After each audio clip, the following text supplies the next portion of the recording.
조용히 해. 오늘 네 결혼식을 지옥으로 만들어줄 테니까. 남편 불륜 증거를 들고 저는 남의 결혼식장에 갔습니다. 신부 이름을 보는 순간 다리가 풀렸죠. 이나경. 제 시어머니 돌봐주겠다며 우리 집에 들어왔던 그 요양보호사였습니다. 순백의 드레스를 입고 웃는 그녀 앞 구석 자리엔 제 남편이 앉아 있었어요. 저 여자의 얼굴과 이 호화로운 결혼식 비용이 전부 남편 카드에서 나갔다는 걸 저만 알고 있었지요. 오늘 이 결혼식은 축하가 아니라 남편과 상간녀 인생을 지옥의 문턱으로 몰아넣는 심판의 자리가 될 것입니다. 그 이야기는 석 달 전으로 거슬러 올라갑니다. 나는 평생을 가족만 바라보고 살아온 여자였습니다. 결혼하고 30년이 넘도록 남편과 아이들, 그리고 시어머니를 돌보는 게 내 전부였지요. 특히 시어머니가 치매 진단을 받은 뒤로는 하루하루가 전쟁 같았어요. 새벽 4시에 깨워서 화장실 모시고 식사 때마다 숟가락 입에 떠넣어 드리고 밤에는 배회하실까봐 한숨도 제대로 못 잤습니다. 그렇게 5년이 흘렀어요. 남편은 회사 일로 바쁘다며 집에 거의 없었고 딸아이는 결혼 준비로 정신이 없었습니다. 결국 나 혼자였어요. 어느 날 거울을 보다가 깜짝 놀랐습니다.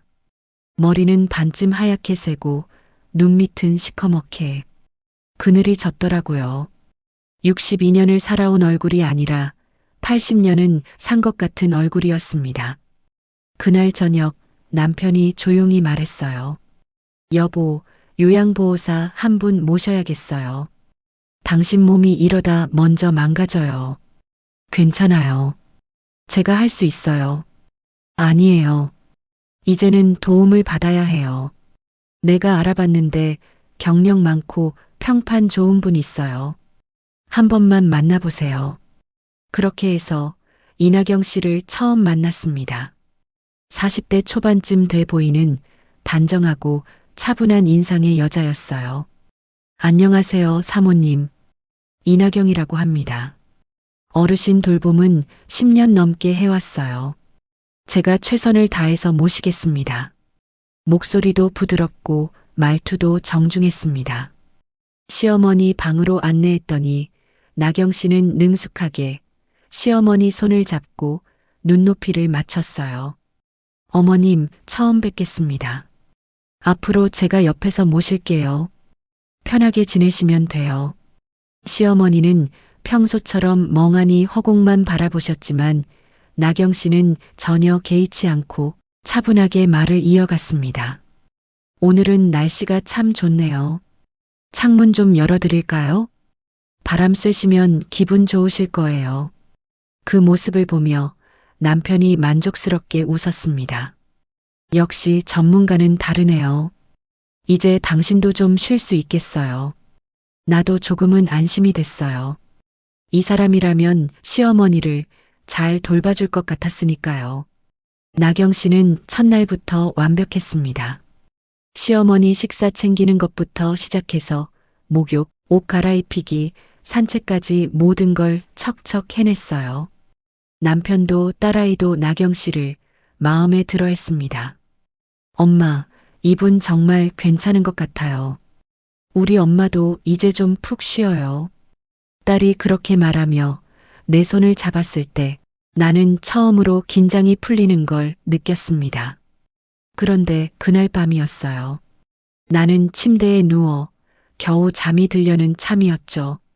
그때 시어머니 방에서 작은 소리가 들렸습니다. 혹시나 싶어 방으로 들어갔더니 시어머니가 침대 가장자리에 앉아 계셨어요. 평소와 달리 눈빛이 또렷했습니다.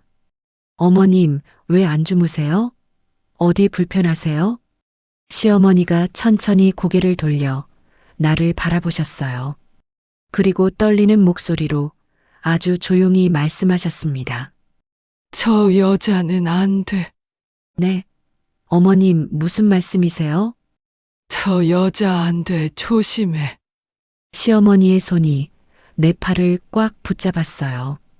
그 눈빛이 너무나 진지해서 나는 순간 등골이 서늘해졌습니다. 어머님, 나경 씨 말씀하시는 거예요? 시어머니는 대답 대신 고개를 천천히 끄덕이셨습니다. 그러고는 다시 힘없이 침대에 누우셨어요. 나는 시어머니 이불을 덮어드리고 방을 나왔습니다. 복도를 걸으며 생각했어요. 치매 때문에 하시는 말씀일 거야. 나경 씨는 첫날부터 너무 잘해주셨잖아. 그런데 왜일까요? 그날 밤 나는 잠을 잘 수가 없었습니다. 시어머니의 떨리는 목소리와 그 눈빛이 자꾸만 머릿속에서 맴돌았어요. 저 여자는 안 돼. 그 말이 마치 경고처럼 들렸습니다. 하지만 나는 애써 그 생각을 떨쳐냈어요. 다들 나경 씨를 좋아하는데 나 혼자 이상하게 의심할 수는 없었으니까요. 나경 씨가 온 지 한 달쯤 지났을 무렵입니다. 나는 그동안 쌓였던 피로를 조금씩 풀어가고 있었어요. 시어머니 식사 시간에 맞춰 깨어날 필요도 없었고 밤에도 문 닫고 편히 잘 수 있게 됐습니다. 하지만 몸은 편해졌어도 마음 한구석은 여전히 무거웠어요. 5년 넘게 긴장한 채로 살다 보니 갑자기 풀어지는 게 오히려 낯설었습니다. 반대로 남편은 완전히 달라졌습니다. 예전에는 집에 오면 피곤한 표정으로 거실 소파에 그냥 드러눕곤 했는데 요즘은 기분이 좋아 보였어요. 여보, 오늘 저녁 뭐 먹을까요? 나경 씨가 어머님 저녁 다 챙겨드렸다던데 우리도 밖에서 먹을까요? 아니에요. 집에서 먹어요. 저 피곤해요. 또 피곤해요? 요즘 한결 나아진 것 같던데. 남편의 목소리에 살짝 불만이 섞여 있었습니다. 나는 그냥 그래요라고만 대답하고 부엌으로 갔어요. 그날 저녁을 먹고 나서였습니다.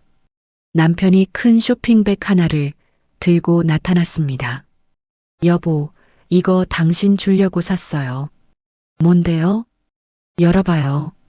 쇼핑백을 열어보니 고급 실크 잠옷이 들어 있었어요. 레이스가 과하게 달린 화려한 디자인이었습니다. 이게 뭐예요? 잠옷이에요. 요즘 당신 맨날 추리닝만 입고 자잖아요. 이런 거 입으면 기분도 좋아질 것 같아서요. 나는 잠옷을 들어 올렸다가 다시 내려놓았습니다. 솔직히 말하면 이런 옷을 입을 기력이 없었어요. 고마운데요. 전 이런 거 불편해요. 그냥 편한 옷이 좋아요. 한 번만 입어봐요. 당신한테 잘 어울릴 것 같은데.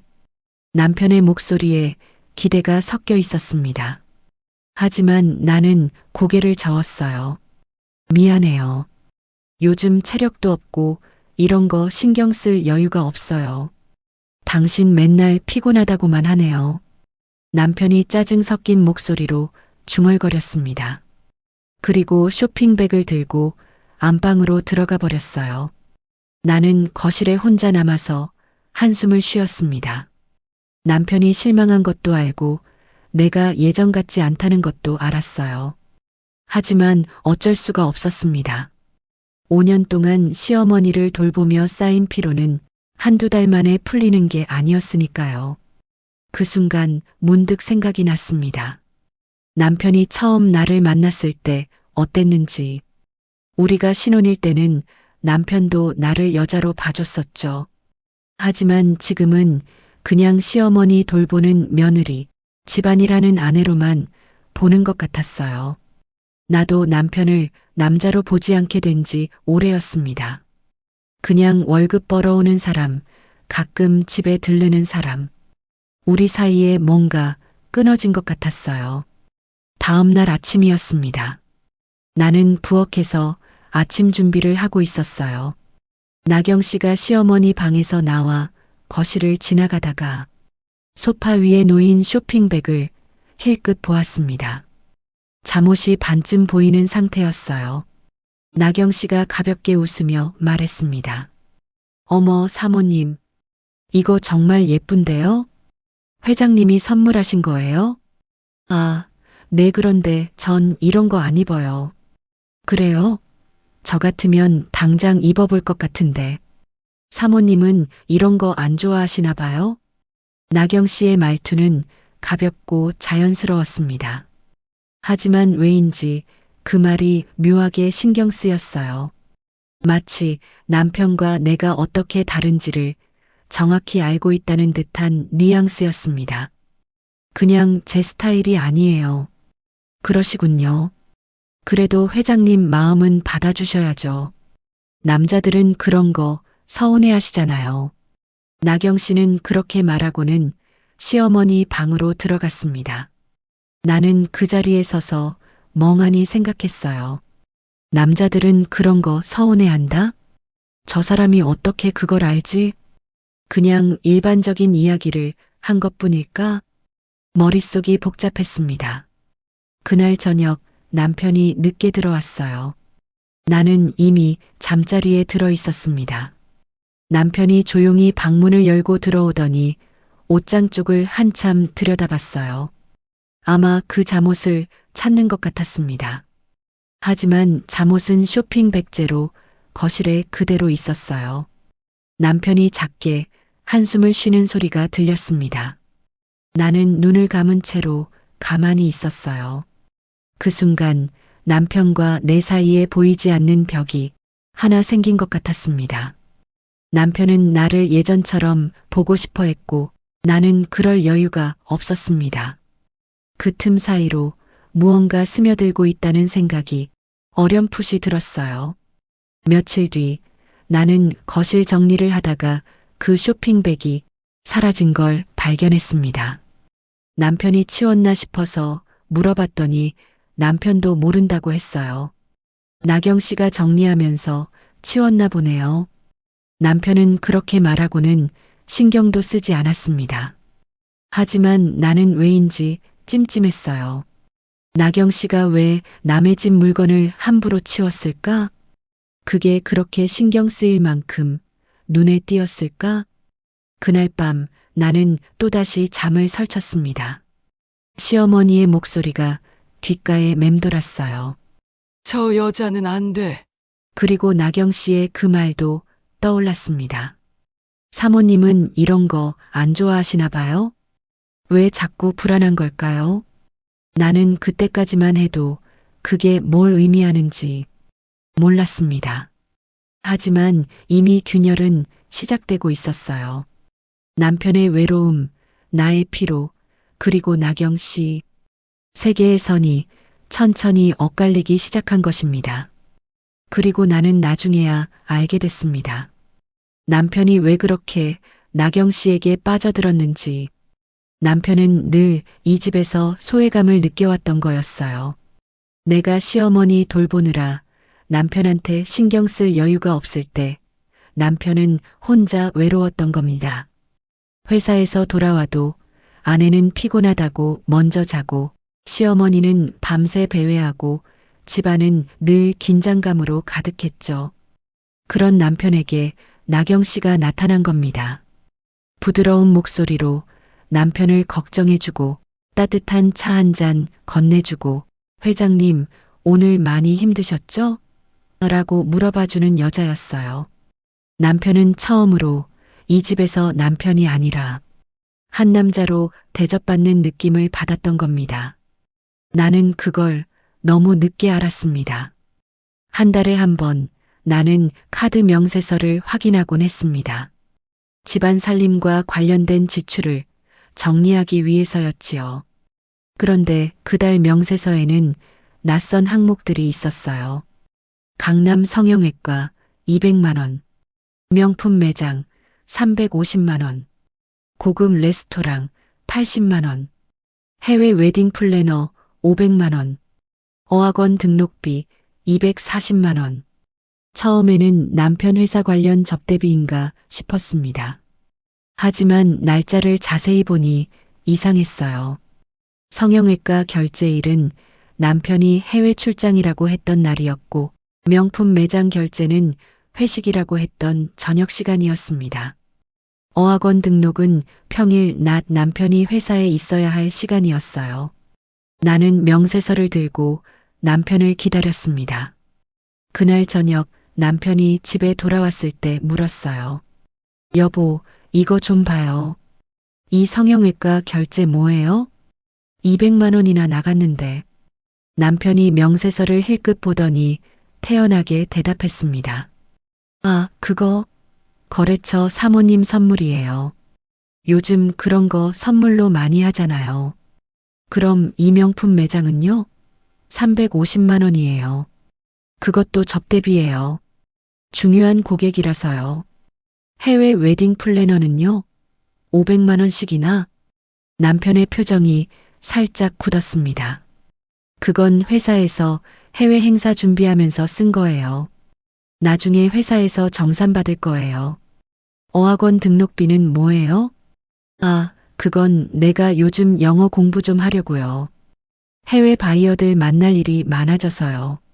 남편의 대답은 매끄러웠습니다. 하지만 왜인지 석연치 않았어요. 남편은 평생 영어 공부에 관심 없던 사람이었으니까요. 회사에서 정산받는 거면 법인카드 쓰지 왜 개인 카드로 결제한 거예요? 급하게 처리해야 할 일이 있었어요. 당신이 이렇게까지 캐물을 줄은 몰랐네요. 남편의 목소리에 짜증이 섞였습니다. 아니, 궁금해서 물어보는 건데요. 알았어요. 다음부터는 조심할게요. 이제 그만 좀 해요. 피곤해요. 남편은 그렇게 말하고 안방으로 들어가 버렸어요. 나는 거실에 혼자 남아 명세서를 다시 들여다봤습니다. 뭔가 이상했어요.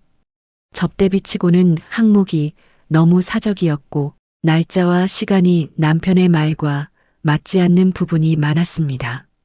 며칠 뒤 나는 나경 씨와 마주쳤어요. 나경 씨가 시어머니 산책을 시켜드리고 집으로 돌아오는 길이었습니다. 사모님, 날씨 참 좋네요. 네, 그러게요. 나경 씨가 잠시 머뭇거리더니 말했습니다. 요즘 저 영어 공부 시작했어요. 영어요?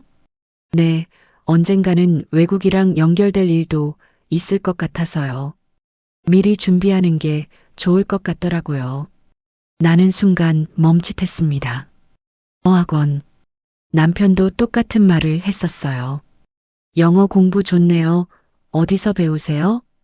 강남 쪽 어학원이요. 1:1 수업이라 좋더라고요. 강남 쪽 어학원. 명세서에 나온 그 어학원 말인가? 나는 가슴이 철렁 내려앉았습니다. 혹시 회장님도 거기서 배우시나요? 나경 씨가 잠깐 눈을 깜빡이더니 웃었어요. 아니요, 회장님은 따로 하시는 것 같던데요. 제가 어떻게 알겠어요? 그 웃음이 왠지 어색해 보였습니다. 나경 씨는 곧 시어머니 방으로 들어갔고 나는 그 자리에 서서 한참을 생각했어요. 왜 나경 씨가 갑자기 영어 공부 이야기를 꺼냈을까? 왜 하필 강남 쪽 어학원이라는 말을 했을까? 우연치고는 너무 겹치는 게 많았습니다. 그 뒤로도 비슷한 일이 계속 이어졌어요. 다음 달 명세서에도 또 이상한 지출이 나왔습니다. 명품 시계 200만 원, 고급 화장품 150만 원, 또 성형외과 300만 원. 이번에는 물어보지도 않았습니다. 남편은 어차피 똑같은 대답만 할 테니까요. 그 대신 나는 조용히 증거를 모으기 시작했어요. 명세서를 사진으로 찍어두고 날짜와 시간을 메모했죠. 남편이 출장이라고 했던 날, 회식이라고 했던 날 모두 기록해뒀습니다. 그리고 점점 확신하게 됐어요. 이건 단순한 접대비가 아니라는 걸, 뭔가 잘못되고 있다는 걸. 어느 날 저녁 딸 선주가 집에 들렀습니다. 나는 조심스럽게 물었어요. 선주야, 아빠 요즘 어때 보여? 아빠요? 괜찮아 보이던데요. 왜요? 아니, 요즘 카드 명세서를 보니까 좀 이상한 지출이 많아서. 무슨 지출인데요? 나는 명세서를 보여주며 설명했습니다. 선주는 천천히 읽어보더니 고개를 갸우뚱했어요. 그런데 엄마. 아빠가 회사 일로 쓴 거 아니에요? 아빠가 그럴 뿐 아니잖아요. 나도 그렇게 생각하고 싶은데 날짜랑 시간이 안 맞는 게 너무 많아. 엄마, 너무 예민한 거 아니에요? 아빠 믿어야죠. 선주는 그렇게 말하고는 곧 자기 일로 바빠졌어요. 나는 혼자 남아 또다시 명세서를 펼쳤습니다. 딸도 안 믿는데 내가 혼자 의심하는 게 맞는 걸까? 그냥 내가 지나치게 예민한 걸까? 하지만 머릿속에서는 계속 퍼즐 조각들이 맞춰지고 있었어요. 남편의 어학원, 나경 씨의 어학원, 성형외과, 명품, 해외 웨딩, 그리고 그 사라진 실크 잠옷. 무언가 보이지 않는 선이 연결되고 있었습니다. 하지만 아직 확실한 증거는 없었어요. 나는 그날 밤 또다시 잠을 이루지 못했습니다. 시어머니의 목소리가 계속 들렸어요. 저 여자는 안 돼. 이제는 그 말이 단순한 망언이 아니라는 걸 알 것 같았습니다. 뭔가 잘못되고 있었어요. 하지만 나는 아직 그게 뭔지 정확히 알지 못했습니다. 그저 막연한 불안만이 가슴속에서 자라나고 있었어요. 그날은 새벽 4시쯤이었습니다. 시어머니 방에서 쿵 하는 소리가 들렸어요. 나는 화들짝 놀라 일어나 방으로 뛰어갔습니다. 시어머니가 침대 옆 바닥에 쓰러져 계셨어요. 어머님, 어머님 괜찮으세요? 시어머니는 정신이 흐릿한 상태로 신음만 하셨습니다. 팔에 멍이 크게 들어 있었어요. 나는 급히 남편과 나경 씨를 깨웠습니다. 회장님, 어르신이 넘어지셨어요. 제가 잠깐 자리를 비운 사이에 나경 씨의 목소리에 당황한 기색이 역력했습니다. 괜찮아요. 일단 병원부터 가봐야겠어요. 다행히 큰 부상은 아니었습니다. 하지만 그 일이 있고 나서 나는 집안 곳곳에 설치된 CCTV를 확인하기 시작했어요. 혹시 시어머니가 자주 넘어지시는 건 아닌지, 나경 씨가 제대로 돌보고 있는지 확인해야 했으니까요. 거실, 복도, 시어머니 방 입구, 여러 각도에서 찍힌 영상들이 저장되어 있었습니다. 나는 노트북을 켜고 그날 밤 영상부터 재생했어요. 새벽 3시 50분, 시어머니가 침대에서 일어나 비틀거리다가 넘어지는 장면이 보였습니다. 나경 씨는 보이지 않았어요. 아마 자기 방에서 자고 있었던 것 같았습니다. 나는 날짜를 하루씩 거슬러 올라가며 확인했어요. 대부분은 평범한 일상이었습니다. 시어머니 식사, 산책, TV 시청. 그런데 일주일 전 영상에서 이상한 장면이 나왔어요. 저녁 6시쯤 남편이 현관문을 열고 들어왔습니다. 평소보다 일찍 퇴근한 날이었어요. 나는 그날 딸 선주와 백화점에 갔었습니다. 화면 속 남편은 손에 작은 쇼핑백을 들고 있었어요. 남편이 거실로 들어서자 나경 씨가 시어머니 방에서 나왔습니다. 회장님, 일찍 오셨네요. 네, 오늘은 일찍 끝나서요. 이거 받으세요. 남편이 쇼핑백을 나경 씨에게 건넸습니다. 나경 씨가 쇼핑백을 받아들며 환하게 웃었어요. 어머, 이게 뭐예요? 그냥 고생한다고요. 열어봐요. 나경 씨가 쇼핑백을 열어보니 명품 브랜드 상자였습니다. 회장님, 이거 너무 비싼 건데요. 제가 어떻게 받아요? 괜찮아요. 당신이 우리 어머니 잘 돌봐주잖아요. 나경 씨가 남편에게 다가가더니 천천히 팔을 뻗어 남편의 목에 감았어요. 포옹이었습니다. 감사해요, 회장님. 정말 감사해요. 남편도 자연스럽게 나경 씨를 안아주었습니다. 그 포옹이 너무 길었어요. 적어도 10초는 넘게 이어졌습니다. 나는 화면을 보며 손이 덜덜 떨렸어요. 이건 뭐지? 이게 대체 뭐지? 나는 영상을 멈추고 심호흡을 했습니다. 그리고 다시 재생했어요. 이틀 뒤 영상. 저녁 8시쯤 남편이 거실 소파에 앉아 노트북을 보고 있었습니다.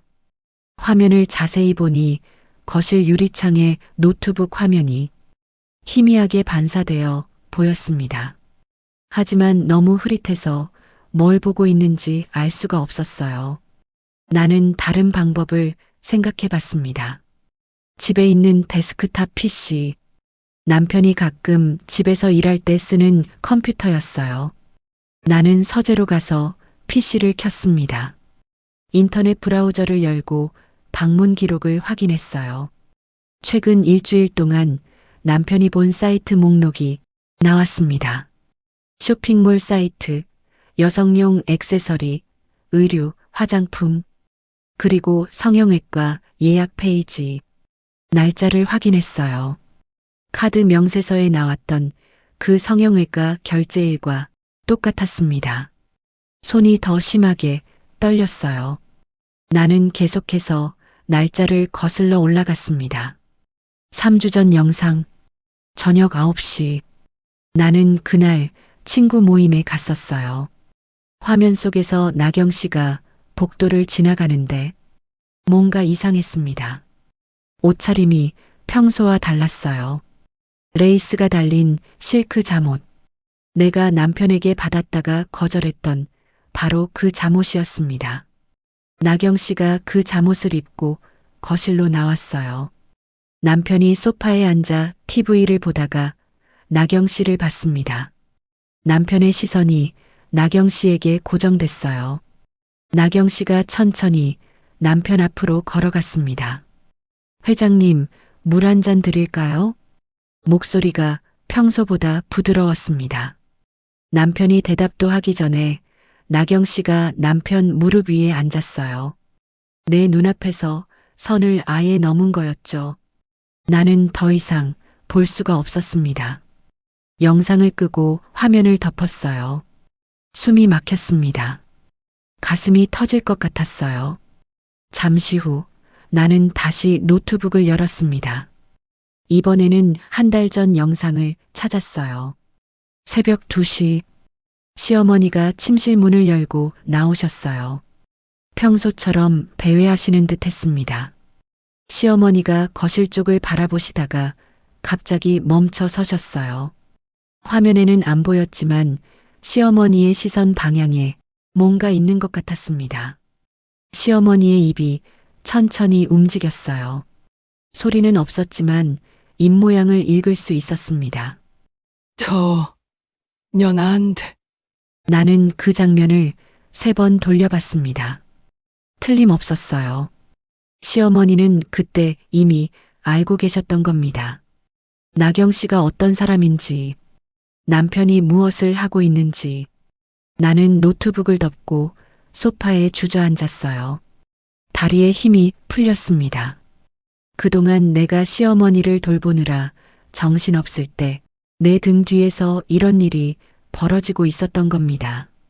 내 남편이 그 여자와 그것도 내 집안에서 눈물이 났어요. 분노보다 먼저 서러움이 밀려왔습니다. 나는 5년 동안 시어머니를 돌보며 내 몸과 마음을 다 갈아 넣었는데 남편은 그 시간 동안 다른 여자를 안고 있었던 겁니다. 한참을 울고 나서 나는 천천히 일어났어요. 노트북을 다시 열어 모든 영상을 USB에 저장했습니다. 증거가 필요했어요. 이제는 확실히 알아야 했습니다. 진실이 무엇인지. 이틀 동안 나는 아무 말도 하지 않았습니다. 평소처럼 밥을 차리고 설거지를 하고 시어머니 약을 챙겼어요. 남편도 나경 씨도 내가 알고 있다는 걸 몰랐습니다. 하지만 나는 매 순간 속이 끓어올랐어요. 식탁에 마주 앉아 밥을 먹는 남편을 보면 저 사람이 정말 내 남편이 맞나 싶었습니다.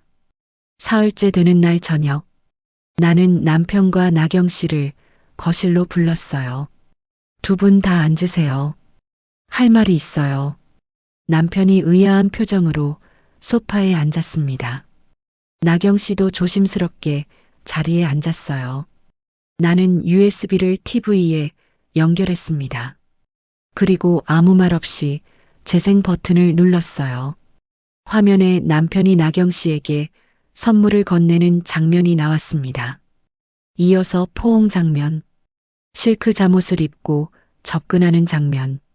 남편의 얼굴이 하얗게 질렸어요.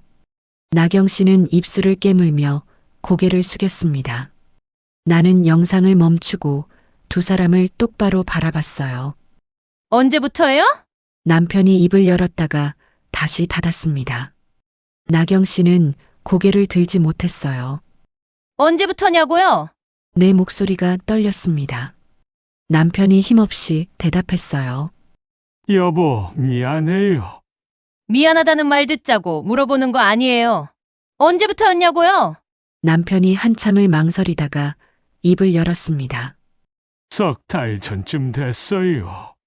석 달. 누가 먼저예요? 당신이 먼저 손댔어요. 아니면 저 여자가 먼저 꼬셨어요? 나경 씨가 그제야 고개를 들었습니다. 사모님, 그게 당신한테 물어본 거 아니에요. 입 다물어요. 나는 남편만 똑바로 쳐다봤어요. 남편이 힘들게 말을 이어갔습니다. 나경 씨가 먼저였어요. 거짓말. 나경 씨가 벌떡 일어났습니다. 회장님이 먼저 저한테 관심 보이셨어요. 선물도 먼저 주시고, 저를 자꾸 보시고, 아니야. 당신이 먼저 그 옷 입고 나한테 온 거잖아. 남편이 나경 씨를 향해 말했습니다. 나경 씨의 얼굴이 붉어졌어요. 그건 회장님이 사모님 안 좋아하신다고 제가 들어서. 뭐라고요? 내 목소리가 낮게 깔렸습니다. 나경 씨가 말을 멈췄어요.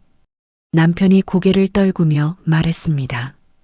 여보, 나도 외로웠어요. 당신은 맨날 어머니 돌보느라 나한테 신경도 안 쓰고 밤에도 피곤하다고만 하고. 그래서요? 그래서 집에 들인 이 여자와 이런 짓을 한 거예요? 미안해요. 정말 미안해요. 남편의 목소리가 떨렸습니다. 하지만 나는 용서할 수 없었어요. 그 잠옷 말이에요. 당신이 나한테 선물했던 그 잠옷 내가 싫다고 했던 바로 그 옷을 저 여자가 입고 당신 앞에 나타났을 때 당신은 뭘 생각했어요? 남편이 대답하지 못했습니다. 당신 아내가 거절한 그 옷을 다른 여자가 입고 유혹했는데 당신은 그걸 받아들인 거잖아요. 그게 뭐예요? 그게 남편이에요. 여보, 나는 5년 동안 당신 어머니 돌봤어요. 내 몸 갈아 넣어가면서 밤낮 없이 돌봤다고요. 그동안 당신은 뭐 했어요? 회사 일 바쁘다고 집에도 안 들어오고 들어와도 나한테 관심도 없고 그러다가 젊은 여자 하나 들어오니까 그 여자 품에 안긴 거예요? 내 목소리가 점점 커졌습니다. 눈물이 쏟아졌어요. 남편이 다가오려 했지만 나는 손을 들어 막았습니다. 가까이 오지 마요. 나는 나경 씨를 돌아봤어요. 당신은 처음부터 계획한 거죠? 나경 씨가 고개를 저었습니다. 아니에요. 사모님, 저는 그냥. 그냥 뭐요? 그냥 우연히 내 남편이랑 잤어요? 그냥 우연히 내 옷 입고 유혹했다고? 저도 외로웠어요. 회장님이 따뜻하게 대해주시니까. 외로우면 다른 남자 만나. 왜 하필 내 남편이야? 너 월급 주는 사람 남편한테 어떻게 그런 짓을 해? 나경 씨가 입술을 깨물었습니다. 나는 두 사람을 번갈아 보며 말했어요. 지금 당장 짐 싸서 나가. 오늘부터 이 집 내 출입은 끝이야. 사모님, 제발. 닥쳐. 한마디도 더 하지 마. 나경 씨가 울먹이며 자기 방으로 들어갔습니다. 남편이 조심스럽게 입을 열었어요. 여보, 이혼은 하지 말아요. 내가 잘못했어요. 다시는 안 그럴게요. 다시는 안 그런다고요? 이미 한 번 했는데 무슨 소용이에요? 나경 씨도 이제 내보낼 거고 나도 정신 차릴게요. 제발 남편은 무릎까지 꿇고 애원했습니다. 나는 차갑게 말했어요. 일단은 생각 좀 할 시간 주세요. 지금 당장은 당신 얼굴도 보기 싫으니까요. 남편이 고개를 끄덕였습니다. 그리고 소송은 일단 보류할게요. 마지막으로 가정을 지키고 싶으니까요. 그 말을 듣고 남편이 안도하는 표정을 지었어요. 나경 씨도 방 안에서 안도의 한숨을 쉬는 소리가 들렸습니다. 하지만 나는 알고 있었어요. 이건 끝이 아니라는 걸, 뭔가 더 있다는 걸. 나는 그날 밤 딸 선주에게 전화를 걸었습니다. 선주야, 엄마 도와줄 수 있어? 엄마, 무슨 일이에요? 아빠 카드 쓴 내역 전부 다시 조사해야 할 것 같아. 회사 법인카드까지 다 확인해 봐야겠어. 엄마, 설마, 응, 내 생각이 맞아. 아빠가 다른 여자 만났어. 전화 너머로 딸이 숨을 크게 들이쉬는 소리가 들렸습니다. 잠시 침묵이 흐른 뒤 선주가 말했어요. 엄마, 저도 솔직히 아빠가 이럴 줄은 몰랐어요. 선주야, 저 이제 아빠 편 못 들어요. 엄마 옆에 설게요. 선주의 목소리가 떨렸습니다. 나는 눈물이 또 흘렀어요. 고마워, 선주야. 알았어요, 엄마. 제가 도와드릴게요. 끝까지 함께 할게요. 나는 전화를 끊고 창밖을 바라봤습니다. 이제 시작이었어요. 진짜 진실을 파헤칠 시간이었습니다. 나경 씨는 그날로 집을 나갔습니다. 하지만 내 마음은 전혀 편하지 않았어요. 뭔가 더 있다는 느낌이 계속 들었습니다. 일주일 뒤 딸 선주가 집으로 찾아왔어요. 손에 두꺼운 서류 뭉치를 들고 있었습니다. 엄마, 이거 봐요. 선주가 서류를 식탁 위에 펼쳤어요. 카드 명세서, 은행 거래 내역, 계약서들이었습니다. 아빠 개인 카드뿐만 아니라 회사 법인 카드까지 다 조사했어요. 뭐가 나왔어? 선주가 한숨을 쉬며 말했습니다. 엄마, 이거 생각보다 훨씬 심각해요. 선주가 형광펜으로 표시한 부분들을 가리켰어요. 일단 성형외과 결제. 총 6차례 1,200만 원이에요. 얼굴 윤곽, 코, 눈, 지방 이식까지 다 했어요. 6번이나? 네, 그리고 명품 매장, 가방, 시계, 액세서리 합쳐서 2천만 원 넘어요. 2천만 원. 내 손이 떨렸습니다. 선주가 다음 서류를 넘겼어요. 해외 웨딩 플래너 계약서예요. 발리 리조트 예약, 드레스, 예물까지 총 5천만 원 계약했어요. 5천만 원이나? 그리고 이게 제일 중요한데요. 선주가 또 다른 서류를 꺼냈습니다. 이민 컨설팅 계약서예요. 근데 이건 아빠 카드로 결제된 게 아니라 나경 씨가 아빠 카드를 몰래 써서 결제한 거예요. 몰래? 네, 아빠 지갑에서 카드 정보 빼내서 온라인으로 결제한 흔적이 있어요. 이민 컨설팅이랑 어학원 등록비, 그리고 해외 부동산 정보 구독료까지요. 나는 서류를 하나하나 들여다봤습니다. 모든 날짜와 금액이 정확하게 기록되어 있었어요. 그럼 이게 다 나경 씨 혼자 계획한 거야? 선주가 고개를 끄덕였습니다. 엄마, 이거 완전히 신분 세탁 프로젝트예요. 부자 CEO 만나서 돈 받아내고 그 돈으로 외모 고치고 그걸로 더 좋은 남자 낚아서 해외로 튀는 거예요. 더 좋은 남자? 선주가 핸드폰을 꺼내 사진을 보여줬어요. 이 사람 존슨이라고 해요. 37살, 한국 국적 외국인이고 글로벌 기업 임원이래요. 나경 씨 SNS 뒤져보니까 이 사람이랑 사진이 엄청 많아요. 사진 속에는 나경 씨와 잘생긴 외국인 남자가 다정하게 팔짱을 끼고 있었습니다. 언제부터 만난 거야? 3달 전쯤이요. 아빠랑 관계 시작한 시점이랑 거의 똑같아요. 나는 숨이 막혔습니다. 그러니까 나경 씨는 처음부터 남편을 그냥 돈만 뽑아 쓰는 기계로만 생각했던 거였어요. 남편한테서 돈을 뽑아내면서 동시에 다른 남자와 결혼을 준비하고 있었던 겁니다. 그럼 웨딩 플래너 계약은 누구랑 하려고 한 거야? 당연히 존슨이랑이죠. 근데 그 비용은 아빠가 낸 거예요. 말도 안 되죠? 선주가 분노에 찬 목소리로 말했습니다. 나는 서류를 다시 펼쳐봤어요. 성형외과, 명품, 웨딩, 이민, 어학원. 모든 퍼즐이 맞춰졌습니다. 나경 씨는 남편을 이용해서 완전히 새로운 사람으로 거듭나려 했던 겁니다. 그리고 그 새로운 모습으로 외국계 임원과 결혼해서 해외로 나가려 했던 거였어요. 엄마, 이거 아빠한테 보여줘야 해요. 아빠가 얼마나 이용당한 건지 알아야죠. 나는 서류를 챙겨 들고 남편에게 찾아갔습니다. 남편은 서재에서 책을 보고 있었어요. 이거 좀 봐요. 나는 서류를 남편 앞에 내려놓았습니다. 남편이 서류를 집어들었어요. 천천히 한 장 한 장 넘기더니 얼굴이 점점 굳어갔습니다. 이게 뭐예요? 당신이 나경 씨한테 쓴 돈 내역이에요.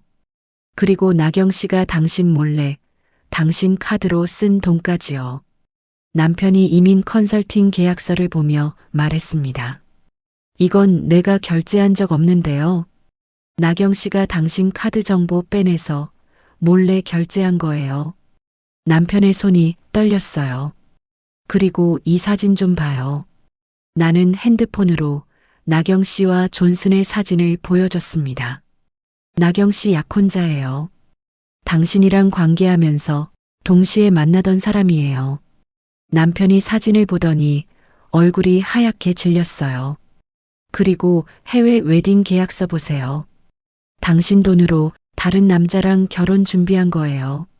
남편이 서류를 떨어뜨렸습니다. 이럴 수가. 나경 씨는 처음부터 당신을 이용한 거예요. 돈 받아내서 외모 바꾸고 그걸로 더 좋은 남자 만나서 해외 가려고요. 당신은 그냥 ATM이었던 거예요. 남편이 고개를 떨구었습니다. 나는 차갑게 말을 이었어요. 그래도 당신은 나경 씨 믿을 거예요? 여전히 그 여자가 당신 사랑한다고 생각해요? 남편이 대답하지 못했습니다. 한참을 침묵이 흘렀어요. 그러다가 남편이 조용히 말했습니다. 그럴 리 없어요. 뭐라고요? 나경이는 그런 애 아니에요. 분명 오해가 있을 거예요. 나는 귀를 의심했습니다. 지금 뭐라고 한 거예요? 이 모든 증거를 보고도 그렇게 말하는 거예요? 나경이한테 직접 물어봐야 해요. 분명 사정이 있을 거예요. 남편이 핸드폰을 꺼내 나경 씨에게 전화를 걸려고 했어요. 나는 그 핸드폰을 빼앗아 바닥에 내던졌습니다. 당신 정신 나갔어요? 저 여자가 당신 돈으로 다른 남자랑 결혼 준비했는데도 믿는 거예요? 여보, 진정해요. 진정하라고요? 내가 어떻게 진정해요? 당신이 끝까지 저 여자 편 들잖아요. 내 목소리가 터져 나왔습니다. 남편이 나를 피해 자리에서 일어났어요. 나는 나경이 말을 들어봐야겠어요. 남편이 서재를 나갔습니다. 나는 그 자리에 주저앉았어요. 이제는 완전히 끝이라는 걸 알았습니다. 남편은 끝까지 현실을 부정하고 있었어요. 저 여자한테 완전히 넘어간 거였습니다. 그날 밤 나는 딸 선주에게 전화를 걸었어요. 선주야. 네, 엄마. 이제 진짜로 끝낼 거야. 무슨 말씀이세요? 나경 씨 결혼식 날짜 알아봐. 그날 모든 걸 끝낼 거야. 엄마, 우리 그 결혼식장에서 진실을 공개할 거야. 모든 사람 앞에서 말이야. 선주가 잠시 침묵하다가 대답했습니다. 알았어요. 엄마, 제가 준비할게요. 나는 전화를 끊고 창밖을 바라봤어요. 이제 되갚아줄 시간이었습니다. 조용하지만 확실하게. 한 달 뒤 나경 씨와 존슨의 결혼식 날이 왔습니다. 서울 한복판 최고급 호텔 그랜드 볼룸이었어요. 한국식과 서양식이 결합된 화려한 웨딩이었습니다. 하객 300명, 회사 임원들, 외국인 동료들, 언론까지 왔어요. 나는 초대받지 않았지만 딸 선주가 있었습니다. 선주는 영어 강사였어요. 나경 씨 측에서 글로벌 웨딩 통역사를 구한다는 공고를 냈고 선주가 정식으로 지원해서 채용됐습니다. 나경 씨는 선주가 내 딸인 줄 전혀 몰랐어요. 두어 번 스쳐 지나간 적은 있었지만 얼굴을 제대로 본 적은 없었으니까요. 선주는 행사 진행과 동시 통역을 맡았고 당연히 영상 송출 권한도 가지고 있었습니다. 사흘 전 나는 남편에게 문자를 보냈어요. 오늘 오후 2시 라온호텔 그랜드 볼룸으로 와요. 당신이 꼭 봐야 할 게 있어요. 남편은 대답하지 않았지만 읽음 표시가 떴습니다. 나는 남편이 올 거라고 확신했어요. 궁금증을 못 이기는 성격이니까요. 결혼식 당일 오후 1시 반. 나는 호텔 로비 한쪽 카페에 앉아 있었습니다. 1시 50분쯤 남편이 호텔 로비로 들어왔어요. 정장 차림이었습니다. 남편은 안내 데스크 앞에서 멈춰 섰어요. 그랜드 볼룸 입구에 큰 현수막이 걸려 있었습니다. 이나경 존슨 웨딩. 남편의 얼굴이 하얗게 질렸어요. 한참을 그 자리에 서 있더니 천천히 볼룸 입구 쪽으로 걸어갔습니다. 나는 자리에서 일어나 멀찌감치 따라갔어요. 남편이 볼룸 문을 열고 안을 들여다봤습니다. 화려한 샹들리에 꽃 장식 하객들, 그리고 저 멀리 단상에 서 있는 나경 씨. 순백의 웨딩드레스를 입은 모습이었어요. 남편이 뒷걸음질 쳤습니다. 하지만 나가지는 못했어요. 나는 남편 뒤에 서서 조용히 말했습니다. 들어가세요. 끝까지 보셔야죠. 남편이 뒤돌아보며 나를 봤어요. 여보, 이게 대체. 들어가서 보세요. 당신이 그렇게 믿었던 여자가 어떤 사람인지 끝까지 확인하세요. 남편은 더 이상 말하지 못하고 볼룸 뒤편 구석 자리에 앉았습니다. 나도 반대편 뒤쪽에 자리를 잡았어요. 오후 2시 식이 시작됐습니다.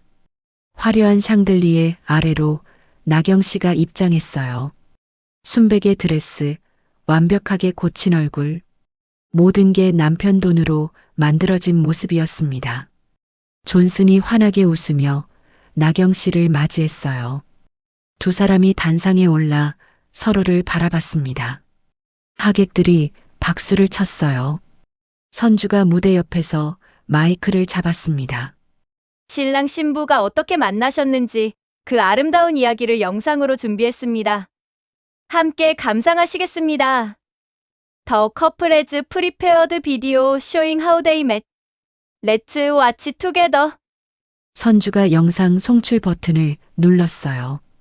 대형 스크린에 영상이 켜졌습니다. 처음에는 평범한 커플 영상처럼 보였어요. 나경 씨와 존슨이 데이트하는 장면들. 하객들이 미소 지으며 바라봤습니다. 그런데 갑자기 화면이 바뀌었어요. 집안 CCTV 영상이 나왔습니다. 남편이 나경 씨에게 명품 가방을 건네는 장면. 나경 씨가 남편 목에 팔을 감고 포옹하는 장면. 실크 잠옷을 입고 남편에게 다가가는 장면. 하객들 사이에서 웅성거림이 시작됐어요. 나경 씨의 얼굴이 창백해졌습니다. 존슨이 스크린을 바라보며 굳어 있었어요. 뒤편 구석에 앉은 남편은 고개를 푹 숙였습니다. 영상은 계속 이어졌어요. 카드 명세서가 화면 가득 떴습니다. 성형외과 1,200만 원, 명품 매장 2천만 원, 해외 웨딩 플래너 5천만 원, 모든 결제 내역이 하나하나 표시됐어요. 그리고 결제자 이름, 박영민, 세동그룹 CEO. 하객석에서 회사 임원들이 술렁였습니다. 누군가 남편을 찾아 시선을 돌렸고 곧 수십 명의 시선이 남편에게 쏠렸어요. 다음은 나경 씨가 몰래 카드를 쓴 내역이었습니다. 이민 컨설팅, 어학원, 부동산 정보, 모두 남편 카드 정보를 빼내서 결제한 것들이었어요. 화면에 큰 글씨가 떴습니다. 이 결혼식의 모든 비용은 다른 남자의 돈으로 준비됐습니다. 올 웨딩 익셉 펜시즈 워 페이드 윗 어나더 맨즈 머니. 하객석이 완전히 술렁이기 시작했어요. 외국인 하객들이 서로 속삭이며 고개를 저었습니다. 회사 임원들이 핸드폰을 꺼내 사진을 찍기 시작했어요. 마지막으로 시어머니의 음성이 흘러나왔습니다. 저 여자는 안 돼, 조심해. 떨리는 목소리였지만 명확하게 들렸어요. 나경 씨가 무대 위에서 비틀거렸습니다. 존슨이 나경 씨를 돌아보며 차갑게 말했어요. 이게 대체 뭐야? 설명 좀 해봐. 존슨, 아니야. 이건 오해야. 다른 남자 돈으로 나랑 결혼 준비한 거야? 성형수술까지 다른 남자 돈으로 한 거고? 존슨의 목소리가 떨렸습니다. 나경 씨가 입술을 떨며 대답하려 했지만 아무 말도 나오지 않았어요. 존슨이 뒤로 물러서며 고개를 저었습니다. 난 이런 거 몰랐어. 당신이 누군지도 몰랐던 것 같아. 존슨이 단상에서 내려가 볼룸 밖으로 나가버렸습니다. 나경 씨가 그를 붙잡으려 했지만 드레스가 걸려 넘어질 뻔했어요. 나는 자리에서 일어나 천천히 단상 앞으로 걸어갔습니다. 모든 시선이 나를 향했어요. 나경 씨가 나를 보더니 얼굴이 새하얗게 질렸습니다. 사모님. 나는 선주에게서 마이크를 건네받았어요. 하객들이 조용해졌습니다. 제 소개를 하겠습니다. 저는 박영민 회장의 아내 김영자입니다. 그리고 저 신부는 제가 고용했던 요양보호사였습니다. 하객석에서 탄성이 터져 나왔어요. 나는 말을 이어갔습니다. 저 여자는 제 남편을 유혹해서 수개월간 불륜 관계를 맺었습니다. 그리고 제 남편 돈으로 얼굴을 고치고 명품을 사고 이 결혼식을 준비했습니다. 언론 기자들이 카메라를 들이댔어요. 플래시가 터졌습니다. 저는 오늘 여기 단순히 복수하려고 온 게 아닙니다. 저 남자 존슨 씨가 평생 속고 사는 걸 막으려고 왔습니다. 또 다른 남자가 저처럼 배신당하는 걸 막으려고 왔습니다.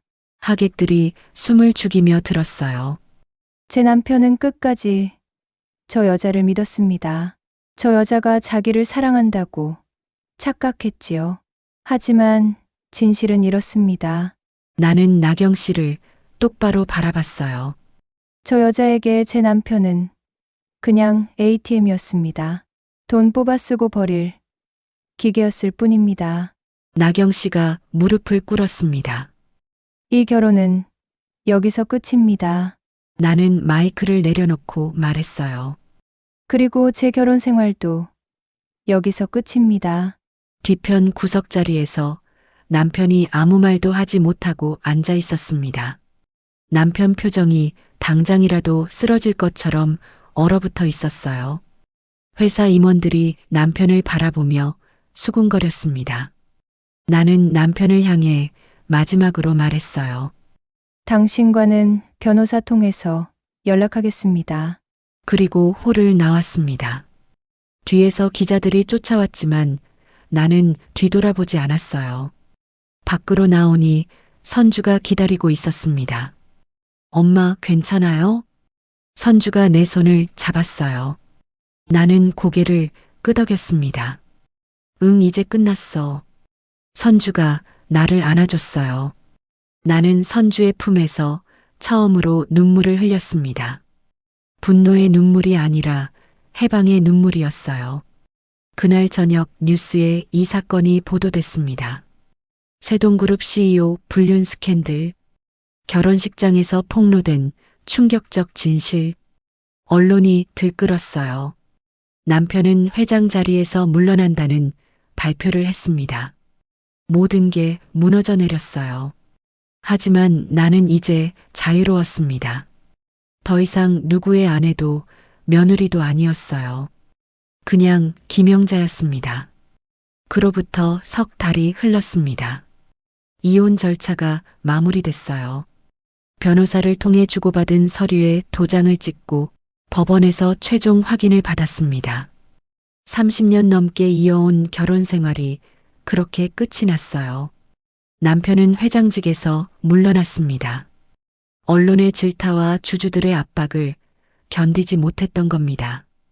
회사는 전문 경영인에게 넘어갔고 남편은 조용히 지내고 있다는 소식만 들렸어요. 나경 씨는 존슨에게도 버림받았습니다. 결혼식 폭로 이후 SNS 계정도 모두 닫았고 어디로 갔는지 아무도 모른다고 했어요. 사회적으로 완전히 매장된 셈이었습니다. 나는 위자료와 재산분할로 받은 돈으로 시어머니를 좋은 요양시설에 모셨습니다. 전문 의료진이 상주하고 깨끗하고 조용한 곳이었어요. 시어머니는 여전히 치매가 심하셨지만 가끔 정신이 또렷해지는 순간이 있었습니다. 어느 날 나는 시어머니를 찾아갔어요. 요양원 정원 벤치에 함께 앉았습니다. 따뜻한 가을 햇살이 내리쬐고 있었어요. 어머님, 저예요. 영자예요. 시어머니가 천천히 고개를 돌려 나를 바라봤습니다. 눈빛이 평소보다 또렷했어요. 영자, 우리 며느리. 네, 어머님. 오랜만이에요. 시어머니가 내 손을 잡았습니다. 힘은 없었지만 따뜻했어요. 그 여자, 어떻게 됐어? 순간 나는 깜짝 놀랐습니다. 시어머니가 그때 일을 기억하고 계신 건지 아니면 그냥 과거의 말을 반복하시는 건지 알 수 없었어요. 어머님, 나경 씨 말씀하시는 거예요? 시어머니가 고개를 끄덕였습니다. 안 된다고. 내가 말했잖아. 네, 맞아요.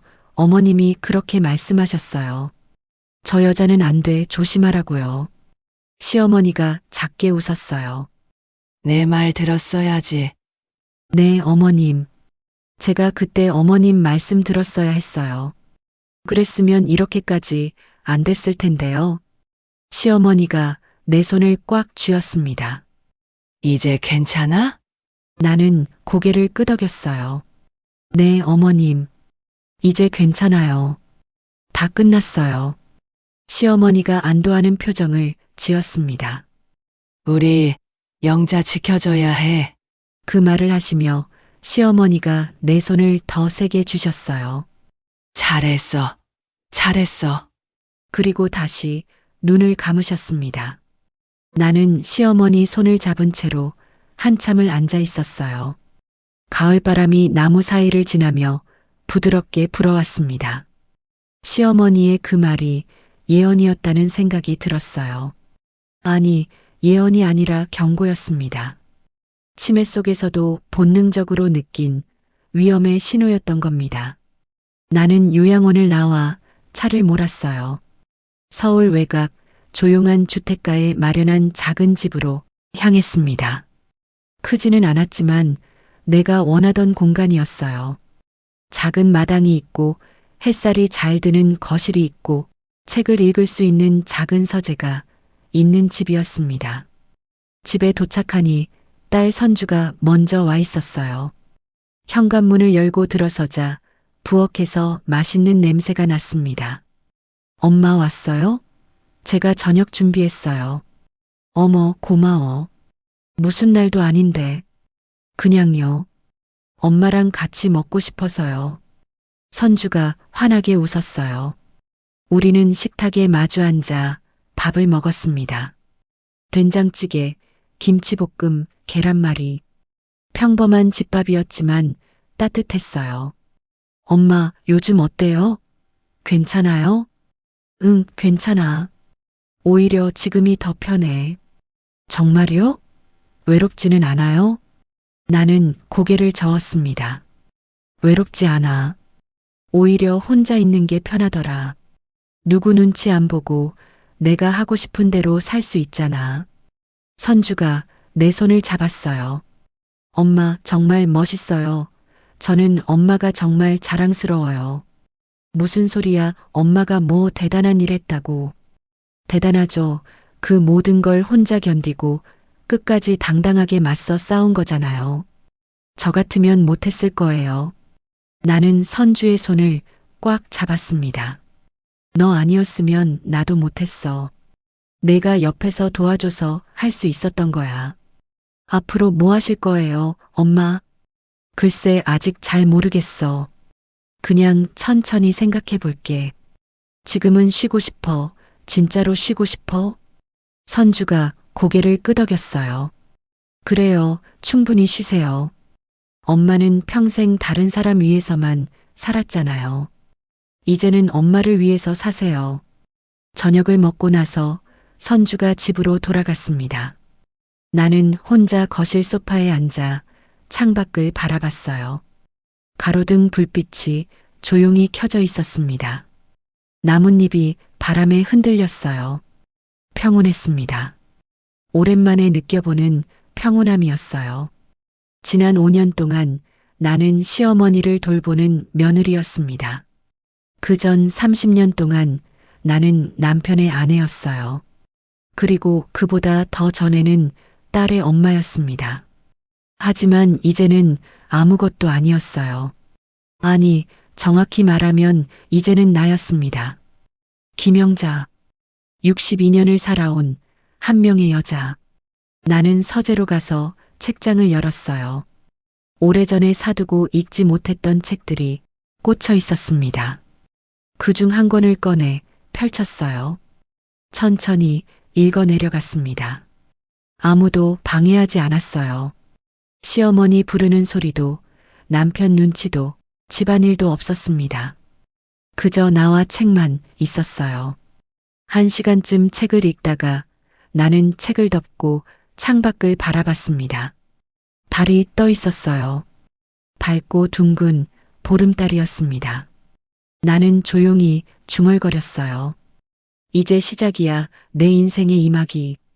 누구의 아내도 며느리도 심지어 엄마도 아닌 그냥 나로 사는 시간. 제 이름 김영자로 서게 됐습니다. 뒤늦게야 알았어요. 우리가 지켜야 할 가장 소중한 사람은 언제나 바로 나 자신이었다는 걸요. 혹시 당신도 지금 누군가의 엄마로, 며느리로, 아내로만 살다가 내가 어디 있는지 잊어버린 건 아닌지요. 그렇다면 오늘 이 이야기가 조금이나마 당신 편이 되어 주었기를 바랍니다. 이야기가 마음에 남으셨다면 구독과 좋아요로 저와 이 길을 함께 걸어주세요. 그리고 어디에서 듣고 계신지 댓글 남겨주시면 당신이 있는 그곳까지 힘껏 응원하겠습니다. 끝까지 함께 해주셔서 감사합니다.